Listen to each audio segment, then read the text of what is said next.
Hello students, आज की इस वीडियो में मैं आपको बताने वाला हूं हरियाणा बोर्ड का क्लास 10 का गणित के एमसीक्यू इम्पोर्टेंट क्वेश्चन 2025 के एग्जाम्स के लिए, यानी 28 फरवरी 2025 को जो आपका पेपर होने वाला है मैथ का, उस पेपर के लिए आपको ये वाले एमसीक्यूज जरूर पढ़कर जाने चाहिए। इनमें से बहुत सारे एमसीक्यूज एग्जाम में देखने को मिलेंगे। आपके पास मैथ बेसिक है, आपके पास मैथ स्टैंडर्ड है, दोनों में ये काम आएंगे ये वाले एमसीक्यूज, तो पढ़कर जरूर जाना। शुरू करते हैं वीडियो को। मैं हूं अजय और आप देख रहे हैं सीसीएल चैप्टर। लेकिन वीडियो शुरू करने से पहले आपको बता दूं, अगर आपको हरियाणा बोर्ड 10th क्लास के किसी भी सब्जेक्ट के important questions, old question paper solution, model paper solutions, इनकी जो वीडियोस है वो देखनी है तो डिस्क्रिप्शन में प्लेलिस्ट का लिंक मिल जाएगा, वहां से देख सकते हो। उसके अलावा आपको एक वेबसाइट बता देता हूं, गूगल पर जाओ और ये नाम सर्च कर लो cclchapter.com। हरियाणा बोर्ड का इसमें वेबसाइट में एक सेक्शन मिलेगा और वहाँ पर आपको सारा जो स्टडी मटेरियल होता है वो आपको देखने को मिल जाएगा। आपको फ्री में important questions, old question papers, model papers वगैरह, syllabus, marking scheme, competency based questions, सब चीज़ें यहाँ पे मिल जाएंगी इस वाली वेबसाइट पे। इसके अलावा जो है हरियाणा बोर्ड के जब सेक्शन में विजिट करोगे, शुरू में ही आपको पेड PDF का भी सेक्शन मिलेगा, जिसके अंदर अगर आपको एग्जाम में अच्छा स्कोर करना है, देखो भाई सही बात है, लिटरली तो मैं बता रहा हूँ, बहुत सारे बच्चे ये सोचते हैं कि सर हमने जो है पूरा साल पढ़ाई नहीं करी, हम क्या पढ़ें, किससे अच्छे नंबर लाएं। तो भाई आपके लिए हमने स्पेशल एक्सपर्ट टीचर से PDF बनवा रखी है, जिसको आप जो है पढ़कर आराम से हर चैप्टर से आपको अप्रोक्सीमेटली 10 क्वेश्चन मिलेंगे मैथ के। बाकी सब्जेक्टों में सब्जेक्ट के हिसाब से डिपेंड करता है, तो उनको आपको पढ़कर जाना है, प्रिपेयर कर जाना है। और मोस्टली सब्जेक्ट आपके जो मेन सब्जेक्ट है, Hindi, English, math, science, social science, दोनों मीडियम में अवेलेबल करा रखे हैं। आंसर्स के साथ हैं PDF, ताकि आपको आंसर ढूंढने में कोई दिक्कत ना हो कि भाई कैसे सोल्व होगा, क्या लिखना है, कोई टेंशन नहीं। सिर्फ और सिर्फ वो PDF आपको पढ़नी है और 90% आप स्कोर आराम से कर सकते हो। हाँ, उसके बाद ना आपको ओल्ड पेपर कर लेना, मॉडल पेपर कुछ नहीं पढ़ना, सिर्फ वो PDF आपको अच्छे से प्रिपेयर कर लेनी है। अगर वेबसाइट से जो है परचेज करते हो तो कूपन कोड यूज कर लेना CCL10, ताकि PDF आपको सस्ती पड़ जाए, या कूपन कोड CCL का भी इस्तेमाल कर सकते हो। लेकिन अगर आपको टेलीग्राम से, मैंने डिस्क्रिप्शन में ना ये इस पेज का जो है यानी कि डायरेक्ट लिंक दे दिया है, जिससे आप वेबसाइट पर डायरेक्ट परचेज कर सकते हो यूट्यूब के डिस्क्रिप्शन से ही। अगर आपको वहाँ पे नहीं समझ आ रहा तो टेलीग्राम पे भी आप परचेज कर सकते हो। टेलीग्राम का भी मैंने पर्सनल मैसेज का लिंक दिया हुआ है, तो उसमें आप बस मैसेज लिख के भेज देना हेलो CCL, बाकी हम आपसे बात कर लेंगे वहीं पे उसके रिगार्डिंग, PDF के रिगार्डिंग, ठीक है। यहाँ पे आपको कोई कूपन वूपन की कोई जरूरत नहीं है, यहाँ पे मैं आपको ऑलरेडी डिस्काउंट में ही दूंगा, क्योंकि भाई बहुत सारे मैसेज आते हैं, फिर ऐसे ही नहीं खेल सकते कि भाई कूपन बताओ क्या कूपन है, ये चीज़ नहीं होती यहाँ पे आप सीधा बस मैसेज कर देना हेलो CCL। अगर ये मैसेज नहीं करोगे तो भाई हम कन्फ्यूज हुए रहेंगे, फिर बहुत टाइम स्पेंड हो जाएगा, आपका भी वेस्ट हो जाएगा, और एग्जाम टाइम में टाइम वेस्ट करना अच्छी बात नहीं होती। और हाँ, हरियाणा बोर्ड के बहुत सारे अपडेट्स आते रहते हैं, कभी डेट शीट बदल गई, कभी कुछ आ गया, ये वो बहुत चीज़ें चलती रहती हैं, और बच्चों को 1 दिन 2 दिन बाद पता लगती है वो चीज़ें। तो इसलिए हमने टेलीग्राम पे ग्रुप बना रखा है CCL चैप्टर के नाम से, उसको ज्वाइन कर लेना, उसका लिंक भी मैं डिस्क्रिप्शन में दे दूंगा। अब उस ग्रुप के अंदर क्या है, उस ग्रुप के अंदर सारे न्यूज, अपडेट्स या पेपर्स वगैरह जो भी इंफॉर्मेशन रहेगी, वो सारी चीज़ें वहाँ पर देखने को आपको मिलती रहेंगी। जैसी जैसे अनाउंसमेंट होती है, कोई मीटिंग होती है बोर्ड की, सब चीज़ें वहाँ पे बिल्कुल टाइम टू टाइम पता लग जाती हैं। तो सब्सक्राइब जरूर कर लेना, ज्वाइन कर लेना यानी बेसिकली उसको, ठीक है, ग्रुप को, टेलीग्राम वाले को। अब देखो यहाँ पे चैप्टर वाइज क्वेश्चंस है, चैप्टर है आपके टोटल 14। तो ये जो है चैप्टर्स में, अगर आपको जो है ना वेबसाइट पे मैंने लिख रखे हैं, ये फ्री में है सबके लिए, जिनको जो है पढ़ना ना वेबसाइट पर फ्री में, इसी वेबसाइट से पढ़ाता हूँ सारी चीज़ें मैं आपको। और ये मैं हर वीडियो में इसीलिए बताता हूँ ताकि भाई आप इस वेबसाइट का यूज करो और अपना टाइम बचाओ, क्योंकि वीडियो बहुत बड़ी हो जाती है, फिर आप टाइम लग जाता है बहुत ज़्यादा। तो डायरेक्ट वेबसाइट पर आकर आप अपनी स्टडी कर सकते हो। इस वाले सेक्शन में जब आओगे ना तो सारी चीज़ें आपको मिल जाएंगी, वीडियो के लास्ट में विजिट करके भी दिखा दूंगा। अब जो है यहाँ पे देखते हैं, यहाँ पे आपके 14 चैप्टर हैं। जिस भी चैप्टर पे, जैसे जिन भी वीडियोस के अंदर ये जो आपको पोस्ट के अंदर टेबल ऑफ कंटेंट मिल रहा है, मतलब जिस चैप्टर पे क्लिक करोगे सीधा वो खुल जाएगा, नहीं तो आप स्क्रॉल करके ऐसे जा सकते हो। अभी हमें सारे पढ़ने हैं तो सारे करेंगे, ठीक है। चैप्टर 1 है वास्तविक संख्याएं। कुछ क्वेश्चन पे मोस्ट इंपोर्टेंट लिख रहा है, उसको समझ लो, उसको तो रट के जाना है बहुत बहुत अच्छे तरीके से, क्योंकि उस टाइप का एक क्वेश्चन आपको जरूर मिलेगा एग्जाम में, ठीक है। निम्नलिखित में से कौन सी संख्या परिमेय संख्या नहीं है, तो कौन सी है, वर्गमूल 8 जो है परिमेय संख्या नहीं है। निम्न में से किस परिमेय संख्या के प्रसार शांत है, तो किसके है वो, 7/80 के। यदि 225 और 135 का HCF 45 है तो उसका LCM क्या होगा, तो कितना होगा 675। मैं यहाँ पे सोल्व करके नहीं दिखा रहा क्योंकि हर चैप्टर से मैंने 5, 7 या 10 MCQ सिलेक्टेड MCQ जाइए भी, ठीक है। तो इनको अगर प्रिपेयर कर लिया तो समझ लो। देखो अभी 225 है, मैं बोलूँ 125 और 135 का HCF कुछ मैं रैंडम यहाँ पे वैल्यू बदल दूंगा और पूछूंगा LCM क्या है, तो भाई आपको आपने एक बार ये वाला सोल्व कर लिया, सेम उसी मेथड से दूसरे को सोल्व करना। तो इस तरीके से रहेंगे, इसीलिए मैंने बहुत सिलेक्टेड MCQ उठाए हैं जो आपके बहुत ज़्यादा हेल्प करेंगे एग्जाम्स में। और सेम विद क्वेश्चंस के साथ में भी इंपॉर्टेंट जो क्वेश्चन प्रोवाइड कराए हैं उन कंसेप्ट को अच्छे से करके जाना, ठीक है। चलो 225 और 135 का HCF 45 है तो LCM क्या होगा 675। यदि 26 और 91 का HCF 13 है तो LCM क्या है, सेम ही है बस वैल्यू बदल दी है, तो क्या होगा आपका 182। 12 और 20 के HCF और LCM में संबंध होंगे, कैसे संबंध है, HCF जो है LCM से छोटा होगा। आगे बढ़ते हैं, अगला चैप्टर है चैप्टर 2 बहुपद। एक बहुपद दिया हुआ, इसके शून्यक है, शून्यक बताने कौन से इनके 1/2 और 1/2 हैं, 2 शून्य किए रहेंगे। बहुपद हमें दे रखा है, इसके शून्यक है तो इसके शून्यक होंगे -2 और -5। ये एक शून्य, इसके शून्य क्या है, इस जो बहुपद हमें दिया हुआ है इसके शून्य क्या है -1/3 और 3/2। देखो मैं ये इक्वेशन से नहीं पढ़ रहा क्योंकि बदली जा सकती हैं, आपको सोल्व करने आनी चाहिए। सोल्व करने आ गई तो मतलब आपका बेड़ा पार हो गया मैथ के अंदर। और एक लौता ऐसा सब्जेक्ट है मैथ का जिसके अंदर 100 में से 100 मार्क्स तुम ला सकते हो। वैसे तो पिछली बार भाई साइंस में भी लाए थे बच्चे, हमने जो पेड PDF बना रखी थी ना उनको पढ़कर बच्चों ने फिजिकल में 100 आउट ऑफ 100 जो है स्कोर किया था, साइंस के अंदर किया था, बहुत सारे सब्जेक्टों में बच्चों ने किया था स्कोर, जिनकी हमें कल्पना भी नहीं थी उनमें भी कर दिया भाई बच्चों ने। तो आप भी अपनी तैयारी बढ़िया से कर सकते हो PDF परचेज करके। यदि द्विघात बहुपद के शून्यकों का योग हमें दिया हुआ है -1/4 और गुणनफल है 1/4 तो वह द्विघात बहुपद होगा। तो कैसा होगा वो, उसकी इक्वेशन बनानी है। 4x² + x + 1 है, इनमें से कौन सा बहुपद है वो हमें बताना है। तो इनमें से x³ + में 1। द्विघात समीकरण में दे रखा है, इसके शून्यकों का योग कितना होगा, तो वो होगा 5/2। ग्राफ दिया हुआ है, इस ग्राफ को पढ़ो और इसमें जो है आपको बहुपद के शून्यकों की संख्या है वो कितनी है वो बतानी है, तो वह 3। अगला चैप्टर देखो, चैप्टर नंबर 3 दो चर वाले रेखिक समीकरण युग्म। इसमें जो है हमें दे रखा है कि समीकरण दे रखा है कि ये वाला और ये वाला, इसमें जो है a1/a2 बराबर b1 b2 और बराबर c1 c2 के बराबर है। तो इनमें ये कौन सी बात जो है सत्य है, ये है अपरिमित हल है इसके। अगर यहीं पे इन्होंने क्या करा, बस पूरे स्टेटमेंट सेम है, इसको जो है यहाँ पे काट दिया ऐसे यहाँ पे इस वाले में, और बाकी सब कुछ सेम है। तो अब क्या होगा, अब ये हो जाएंगी समानांतर रेखाएं, समांतर रेखाएं हो जाएंगी। रैखिक समीकरणों के युग्म x - 2y + 3 = 0 और एक समीकरण ये देवा, इसका हल क्या होगा, कैसा हल होगा, अपरिमित अनेक हल हो जाएंगे इसके। रैखिक समीकरण हमें देखा, इन युग्मों का हल क्या होगा वो बताना है, वो है अपरिमित अनेक हल। रैखिक समीकरण दिया हुआ, इनका हल करना है, हल क्या है, x की वैल्यू 2 होगी और y की वैल्यू 1 आ जाएगी। रैखिक समीकरण देखा x - t = 3 है और s/3 प्लस में t/2 बराबर के 6 है। तो इसका हल क्या होगा, s 9 के बराबर होगा और t 6 के बराबर हो जाएगा। रैखिक समीकरण हमें दिया हुआ ये वाला और ये वाला, इनके द्वारा प्रदर्शित रेखाएं आपस में कैसी हैं, समपाती हैं। बिंदु दे रखा है P 6 और -4 किस चतुर्थांश में स्थित है, तो कौन से में है ये, चतुर्थ चतुर्थांश में स्थित है। अगला चैप्टर देखो, चैप्टर नंबर 4 द्विघात समीकरण। निम्न में से कौन सा समीकरण द्विघात है, इनमें से वो बताना है, वो है x + 1 और x - 3 का स्क्वायर, ये जो है समीकरण द्विघात है। निम्न में से कौन सा समीकरण द्विघात है, इनमें से कौन सा है, इनमें से हमारा ये वाला बी ऑप्शन। यदि द्विघात समीकरण हमें दिया हुआ इसके मूल समान है तो k का मान जो है kx लिखा ना, k का मान क्या होगा, तो k का मान + और -4 दोनों हो सकता है। यदि द्विघात समीकरण 3x² + kx+ इसमें जो है मूल है तो k का मान क्या है, k आना था यहाँ पे, k का मान क्या होगा यहाँ पे होगा +-6। k का मान ज्ञात कीजिए जिसके लिए हमें एक समीकरण दिया हुआ है, तो यहाँ पे क्या हो जाएगा, यहाँ पे +-2√6 हो जाएगा। समीकरण हमें दिया हुआ है 3x², इसके मूल बताने हैं, मूल क्या रहेंगे, वो है 1 और -4/3। समीकरण हमें दिया हुआ इसका विविक्तर यानी कि डिस्क्रिमिनेंट क्या होगा, वो होगा 49।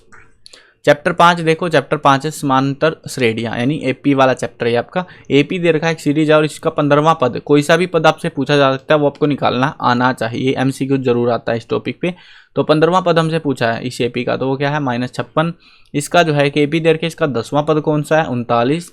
यदि एपी का तीसरा और 9वां पद हमें दिया हुआ है तो छठा पद बता दो क्या होगा, वो है -2। यदि किसी एपी का तीसरा और 7वां पद 5 और 9 है तो 11वां पद क्या हो जाएगा, वो हो जाएगा 13। कौन सी एक श्रेणी एपी है, इनमें से एपी की श्रेणी कौन सी है, सी ऑप्शन, -10 -6 -2 2 इस तरीके से। एपी जो है हमें देखा है इसका तीसवां पद क्या होगा, इस एपी का तीसवां पद है -77।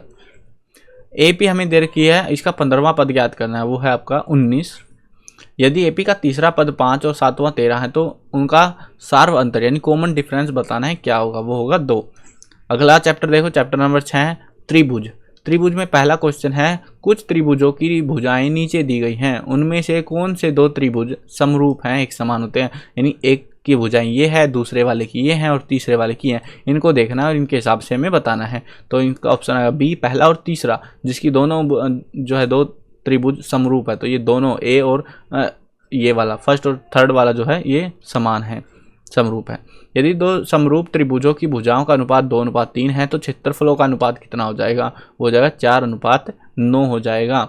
यदि दो समरूप त्रिभुजों के क्षेत्रफल 4:9 के अनुपात में है तो उनकी संगत भुजाओं का अनुपात क्या हो जाएगा, तो वो हो जाएगा 2:3। यदि दो समरूप त्रिभुजों के क्षेत्रफल 9:16 के अनुपात में है तो उनकी संगत भुजाओं का अनुपात होगा, तो क्या होगा 3:4। यदि दो समरूप त्रिभुजों का क्षेत्रफल क्रमशः 36 मीटर स्क्वायर और 121 मीटर स्क्वायर है तो उनकी संगत भुजाओं का अनुपात होगा, तो क्या होगा 6:11। यदि समकोण त्रिभुज की भुजाएं 4 सेंटीमीटर और 5 सेंटीमीटर है तो उनके विकर्ण की नाप है, तो क्या है वो नाप, वर्गमूल 41 सेंटीमीटर। अगला प्रश्न देखो, त्रिभुज दे रखा है MNL यानी ये वाला और एक है ये वाला, ये दोनों समरूप हैं, तो इस आकृति में समरूपता की कौन सी कसौटी हमें दिखाई पड़ रही है, वो है साइड एंगल साइड वाली। दी गई आकृति, हमें एक आकृति दी गई है जिसमें कोण आप डायग्राम देख ही सकते हो, हमें एंगल OAB निकालना है, यानी ये वाला एंगल हमें कैलकुलेट करना है, तो ये एंगल होगा 40 डिग्री का। एक त्रिभुज के युग्मों में कौन सा युग्म समरूप नहीं है, हमें ये डायग्राम दिखा रखे हैं, इनमें बताना कि समरूप कौन सा नहीं है, वो आइडेंटिफाई करना आसानी से हो सकता है, आपको आना चाहिए बस वो, तो वह यहाँ पे सी ऑप्शन यानी ये वाला जो है समरूप नहीं है। आगे बढ़ते हैं, अगला जो है चैप्टर देखते हैं, चैप्टर 7 है निर्देशांक ज्यामिति। बिंदु दे रखे हैं 2 और इनके बीच की दूरी बतानी है कितनी है, तो वो है वर्गमूल 34। बिंदु दे रखे हैं, इनके बीच की दूरी बतानी है कितनी है, 4 वर्गमूल 2। मूल बिंदुओं से 5 -7 की दूरी है, मूल बिंदु यानी 0 0 से, वहाँ से कितनी हो जाएगी, वर्गमूल 74। उस बिंदु के निर्देशांक, जो बिंदु दे रखे हमें 2, इनको जोड़ने वाले रेखाखंड को आंतरिक रूप से 3:1 के जो है अनुपात में विभाजित करता है, तो वो होगा वह 7 और 3।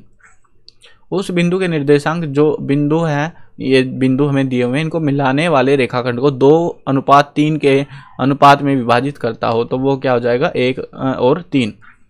बिंदु हमें दे रखे हैं -1 और 7 और 4 और -3 को मिलाने वाले रेखाखंड के मध्य बिंदु के निर्देशांक है, तो क्या है वो 3/2 और 2।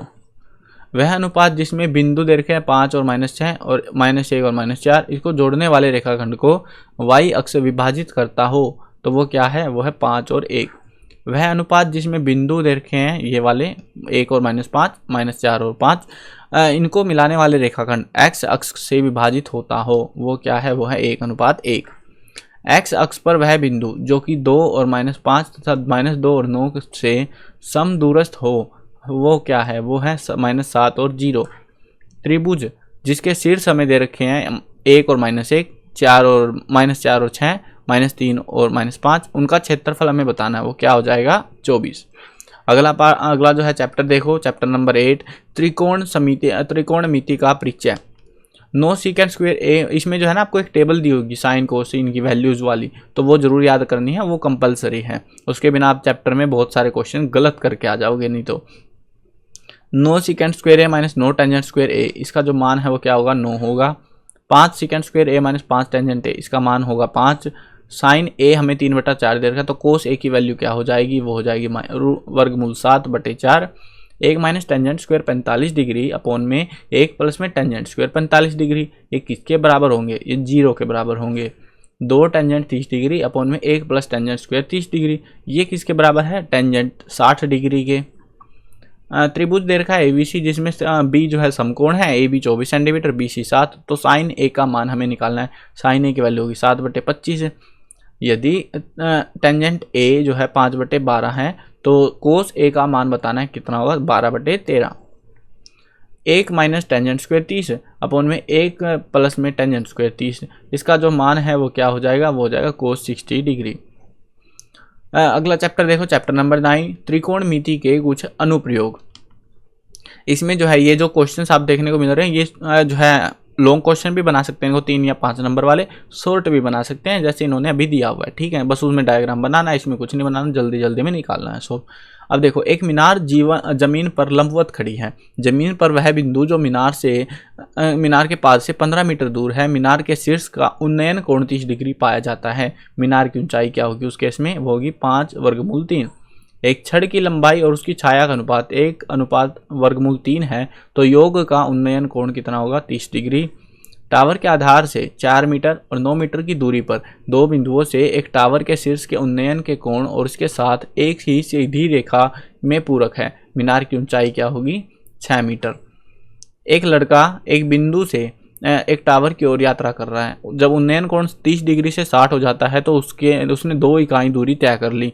अब ठीक टावर के तल पर पहुंचने के लिए उसे कितनी अधिक दूरी तय करनी होगी, तो कितने यूनिट तय करनी होगी, 1 यूनिट, 1 इकाई। एक लड़का एक बिंदु से एक टावर की ओर यात्रा कर रहा है। उन्नयन कोण सेम है, 2 इकाई तय कर ली। टावर की ऊंचाई, अब यहाँ पे देखो, यहाँ पे क्वेश्चन सेम है, बस इन्होंने क्या पूछा था, अब ठीक टावर के तल पर पहुंचने के लिए उसे कितनी अधिक दूरी तय करनी होगी। अब पूछ ले टावर की ऊंचाई, है ना, अलग अलग है लेकिन दोनों के मिला के बड़े क्वेश्चन ऐसे बनाए जाते हैं यहाँ पे। तो ऊंचाई कितनी होगी, ये होगी वर्गमूल 3 यूनिट। यदि एक ऊर्ध्वाधर दीवार की ऊंचाई 4 मीटर है, सीढ़ी दीवार के खिलाफ 15 डिग्री के अवनमन कोण पर झुकी हुई है, तो सीढ़ी की लंबाई बतानी कितनी होगी, 5 मीटर। तूफान के कारण एक पेड़ टूट जाता है। ये सबसे ज़्यादा मतलब मैंने देखा लॉन्ग क्वेश्चन में थोड़ा ज़्यादा पूछते हैं इस टाइप का क्वेश्चन। तो ये कंसेप्ट जितने भी क्वेश्चन दिए ना मैंने हर चैप्टर से 5, 7, 8, 10 तक, तो ये आपको जरूर से करने हैं। इनके बिना आपको बहुत दिक्कत होने वाली है, तो इनको अच्छे से पढ़कर आपको जाना है। तूफान के कारण एक पेड़ टूट जाता है और टूटा हुआ हिस्सा झुक जाता है, जिससे पेड़ का शीर्ष जमीन को छूता है और इससे 30 डिग्री का कोण बनता है। पेड़ के पाद से उस बिंदु तक की दूरी जहां से टूटा हुआ पेड़ धरती को टच करता है वो 8 मीटर है। पेड़ की कुल लंबाई हमें ज्ञात करनी है, तो वो होगी आपकी 8 वर्गमूल 3 मीटर। समतल तल पर खड़ी एक मीनार की छाया जब सूर्य की ऊंचाई 45 डिग्री होती है तो उसकी छाया 60 डिग्री की तुलना में 40 मीटर अधिक लंबी होती है। तो टावर की ऊंचाई बतानी है, वो कितनी है, तो वह 20 ब्रैकेट में जो है 3 प्लस में वर्गमूल 3 मीटर। चैप्टर 10 देखो, वृत्त। यदि एक बिंदु P से O केंद्र वाले किसी वृत्त पर PA और PB स्पर्श रेखाएं परस्पर 80 डिग्री के कोण पर झुकी हो, तो कोण बताना है POA किसके बराबर होगा, तो वो कोण होगा 50 डिग्री के बराबर। इस टाइप का क्वेश्चन बहुत रिपीट होता है इस चैप्टर से MCQs में। यदि एक बिंदु P से O केंद्र वाले किसी वृत्त पर PA PB स्पर्श रेखाएं 100 डिग्री के कोण पर मिलती है, तो सेम है, बस वो कोण जो था हमने यहाँ पे 80 डिग्री था, अब यहाँ पे 100 डिग्री हो चुका है, तो कितना हो जाएगा, 40 डिग्री। एक वृत्त पर समांतर स्पर्श रेखाओं की अधिकतम संख्याएं हैं, कितनी है, वो 2। वृत्त के बाहर स्थित किसी बिंदु से वृत्त पर खींची गई स्पर्श रेखाओं की संख्या होती है, कितनी होती है, 2। यदि किसी बिंदु P से वृत्त की ऊपर खींची गई स्पर्श रेखाओं की लंबाई 24 सेंटीमीटर है और बिंदु के केंद्र से दूरी 25 सेंटीमीटर है, तो वृत्त की त्रिज्या की लंबाई कितनी हो जाएगी, 7 सेंटीमीटर। 20.5 सेंटीमीटर त्रिज्या वाले एक वृत्त के बिंदु P पर स्पर्श रेखा PQ केंद्र O से जाने वाली एक रेखा से बिंदु Q पर इस प्रकार मिलती है कि OQ 12 सेंटीमीटर, तो PQ की लंबाई बतानी होगी, कितनी हो जाएगी, 119 वर्गमूल सेंटीमीटर। अगला चैप्टर देखो, चैप्टर 11 है वृत्तों से संबंधित क्षेत्रफल। कोण थीटा वाले त्रिज्याखंड का क्षेत्रफल होगा, तो कोण जो है हमें थीटा दे रखा है तो उसके हिसाब से बताना, मतलब बेसिक फॉर्मूला ही कह रहे हैं, ठीक है। तो क्षेत्रफल है πr² theta upon 360 degree. Theta कोण वाले त्रिज्याखंड के संगत चाप की लंबाई होती है, तो क्या है वो, πr थीटा अपॉन 180 डिग्री। वृत्त की परिधि और व्यास का अनुपात हो जाएगा, तो वह π/1। त्रिज्या 6 सेंटीमीटर वाले त्रिज्याखंड का कोण 30 डिग्री वाले वृत्त के त्रिज्याखंड का क्षेत्रफल है, तो वह 3 पाई सेंटीमीटर स्क्वायर। त्रिज्या 14 सेंटीमीटर और 60 डिग्री त्रिज्याखंड का कोण वाले वृत्त के त्रिज्याखंड का क्षेत्रफल बताना कितना होगा, वो है 308/3 सेंटीमीटर स्क्वायर। एक घड़ी की मिनट की सुई जिसकी लंबाई 14 सेंटीमीटर है, इस सुई द्वारा 5 मिनट में बनाए जाने वाले भाग का क्षेत्रफल कितना होगा, वो होगा 154/3 सेंटीमीटर स्क्वायर। एक घड़ी की मिनट की सुई 7 सेंटीमीटर की है और इस सुई द्वारा 15 मिनट के में बनाए गए भाग का क्षेत्रफल कितना होगा। तो कितना होगा उसका 77/2 सेंटीमीटर स्क्वायर। अगला चैप्टर है चैप्टर 12 पृष्ठीय क्षेत्रफल और आयतन। 2.1 सेंटीमीटर धातु के गोले का पृष्ठीय क्षेत्रफल बताओ कितना है 55.44 सेंटीमीटर स्क्वायर। त्रिज्या दे रखी है हमको 2.8 सेंटीमीटर वाले धातु के गोले का पृष्ठीय क्षेत्रफल निकालना है। वो है फॉर्मूला, बस आपको फॉर्मूला बताना चाहिए। एमसीक्यू जिसमें से इजी आते हैं इस चैप्टर से बहुत ज़्यादा, बस वैल्यू पुट करो। वैसे तो मैथ में मोस्टली चैप्टर के इजी एमसीक्यू जी आते हैं, क्वेश्चन थोड़े डिफिकल्ट रहते हैं, बस कुछ एक वो भी। 98.56 सेंटीमीटर स्क्वायर। वैसे तुम्हें एक बात बताऊं, सीक्रेट है ये, किसी को मत बताना। पिछली बार जिन बच्चों ने बेसिक मैथ ले रखा था उनका पेपर स्टैंडर्ड वालों से मुश्किल आया था। बहुत कमाल की बात थी भाई, हम खुद सदमे में थे। हम तो मतलब पढ़ा रहे हैं बच्चों को, हम खुद हैरान थे। मगर भाई इजी क्या हुआ फिर इसमें, मतलब डिफिकल्ट पेपर था, लिटरली वो डिफिकल्ट था। हमें मतलब स्टैंडर्ड वाला पेपर बहुत आसान लगा, बेसिक वाला डिफिकल्ट लगा। भाई क्या करते रहते हैं बोर्ड वाले, ऐसा भी कुछ होता रहता है यहाँ पे। तो ध्यान रखना, ये मत सोचना कि हम कम पढ़ेंगे तो पास हो जाएंगे। भाई बढ़िया पढ़ना पड़ेगा आपको सबको। लंबवृत्तीय बेलन के आकार के आधार का व्यास 2r है तो उसकी ऊंचाई h है। वक्र पृष्ठीय क्षेत्रफल निकालना कितना है 2πr/h। घनाभ जिसकी लंबाई चौड़ाई ऊंचाई हमें दे रखे हैं, इसका आयतन बताना कितना होगा, वो है 960 मीटर क्यूब। एक शंकु के आधार की त्रिज्या 7 सेंटीमीटर, ऊंचाई 6 है तो आयतन क्या होगा इसका 308 सेंटीमीटर क्यूब। एक शंकु के आधार की त्रिज्या 7 सेंटीमीटर और ऊंचाई 3 सेंटीमीटर है तो उसका पृष्ठीय क्षेत्रफल कितना हो जाएगा 20 पाई सेंटीमीटर वर्ग। अगला चैप्टर देखो, चैप्टर 13 सांख्यिकी। इसमें से ज़्यादातर माध्य निकालना ही आता है एमसीक्यूज में। तो सारणी दे रखी है, इसका माध्य निकालना है कितना हो जाएगा 8.1। ये जो सारणी दे रखी है इसका माध्य निकाल लो, इसका होगा 9.2। अगला चैप्टर देखो, लास्ट चैप्टर है प्रायिकता, चैप्टर 14। निम्न में से कौन सी संख्या किसी घटना की प्रायिकता नहीं हो सकती है, तो कौन सी है -1.5। ये आपको देखनी है, ठीक है ना। आपको पता होना चाहिए प्रायिकता जो है कितने से कितने तक होती है। अगर उससे आगे जा रही है वो, यानी कि बेसिकली कहा यह जाता है कि 0 से 1 तक प्रायिकता होती है। अब इसके बीच में जो संख्याएं होंगी, ऑप्शन देखने पड़ेंगे वैसे आपको, ऑप्शन के हिसाब से ये उससे बाहर जा रही है तो मतलब ये गलत है, ठीक है, ये प्रायिकता नहीं हो सकती। कौन सी संख्या घटना की प्रायिकता नहीं हो सकती, तो वह है -1.3। पासे को एक बार फेंकने पर संख्या 8 आने की प्रायिकता कितनी होगी। देखो 8, जब भाई नंबर ही 6 तक 8 कैसे आ जाएंगे, तो कितनी होगी 0। यदि प्रोबेबिलिटी इवेंट की देखें 0.05 तो कोई घटना इवेंट नहीं होने की प्रोबेबिलिटी कितनी हो जाएगी, वो हो जाएगी, इसको घटा दो बस एक में से, ये 0.05 घटा दो, सीधा डायरेक्ट आंसर आते हैं इन चैप्टर्स में, तो 0.95 आपका आंसर हो जाएगा। तो ये थे आपके टोटल क्वेश्चंस एमसीक्यूज वाले जो मैंने आपको करा दिए हैं। अब इस वेबसाइट पर दिखा देता हूँ क्या क्या चीज़ें आपको मिलेंगी। आपको इन क्वेश्चंस की, जो मैंने क्वेश्चंस एमसीक्यूज वाले कराए हैं इंपॉर्टेंट वाले, इनकी प्रैक्टिस जरूर कर लेना, ठीक है। आपको हरियाणा बोर्ड में आना है, डिस्क्रिप्शन में लिंक मिल जाएगा। इस पर आपको जो है काफ़ी सारी चीज़ें मिलेंगी। अगर आपको मार्किंग स्कीम देखनी है, सिलेबस देखना है, रिजल्ट वगैरह सब चीज़ें मिलेंगी। मॉडल पेपर लेटेस्ट वाले हमने मॉडल पेपर विद आंसर की यहाँ पे अवेलेबल करा दिए हैं। प्री बोर्ड के पेपर आपको मिल जाएंगे यहाँ पे प्रैक्टिस करने के लिए। ओल्ड क्वेश्चन पेपर यानी 2024, 23, 22, 21, 20, 19, 18, 17, 16 सारे मिलेंगे। लास्ट 10 ईयर्स के पेपर यहाँ पे मिलेंगे, सबको सोल्व कर देना। और जब इन सबको सोल्व कर दोगे ना, समझ लो आपको एग्जाम में फुल टू फुल मार्क्स लाने से कोई नहीं रोक सकता। तो वो आपके ऊपर है, अच्छे से सोल्व करके जाना। कॉम्पिटेंसी बेस्ड क्वेश्चन बोर्ड ने नए दिए हैं, अभी रिसेंटली लॉन्च करे हैं, तो उनको भी हमने यहाँ पे आपके साथ में शेयर कर दिया है, तो वो भी आप यहाँ पे प्रैक्टिस कर सकते हो, देख सकते हो। लेकिन मुझे ज़्यादा अच्छे से नहीं लगे, मुझे नहीं लगता इनमें से कुछ ज़्यादा पूछेंगे एग्जाम में, बट बोर्ड ने शेयर किए तो हमने भी बता दिया भाई कि बोर्ड ने ये पेपर्स बताए, ये जो है क्वेश्चन शेयर करे हैं। उसके बाद इंपॉर्टेंट क्वेश्चन, जो मैं वीडियो बना रहा हूँ इंपॉर्टेंट क्वेश्चन, यहाँ पे आपको सारी चीज़ें मिलेंगी इंपॉर्टेंट क्वेश्चन के, सारे सब्जेक्टों के यहाँ पे मिल जाएंगे लिखे हुए। उसके अलावा बुक्स के सॉल्यूशन देखने हैं, पेड पीडीएफ चाहिए तो यहाँ से आप परचेज कर सकते हो। ये चीज़ का ध्यान रखना, आप सोचो भाई इंपॉर्टेंट में और इनमें फ़र्क क्या है, पैसे लग रहे हैं एक में पैसे नहीं लग रहे, फ़र्क क्या है क्वेश्चंस में।